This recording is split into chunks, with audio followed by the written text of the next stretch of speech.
I was just thinking about the number of staff that I have worked with who have walked away from camp with this sense of belonging that they didn't know existed for them, and how there's something that switches when you realize that there are spaces you do belong. And then when you find a space, especially if you didn't think that you had one, which I feel like happens a lot, at least I don't know what it is about maybe the group of folks that tend to come to camp, but for people who didn't know that they had a place or that they did belong, who then come to camp and find a place where they do belong, it opens up their mind to realize that they do belong. Does that make sense?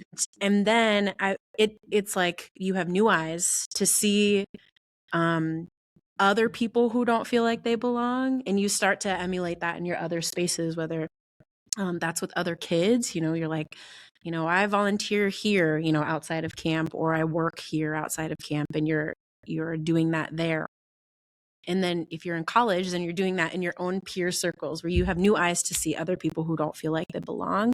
And I just, as you were talking, Henry, and as you were talking, Jesse, that was something that came into my mind about one of the things that comes out of camp, right? I know that was true for me. Like, that was part of my story, is being like finding a place where all of my gifts and skills were wanted and uplifted, and a space was created for me to explore vocation or whatever it was. And that really just shifted my whole life. And I think that's true for a lot of young adults who come into the leadership space of camp.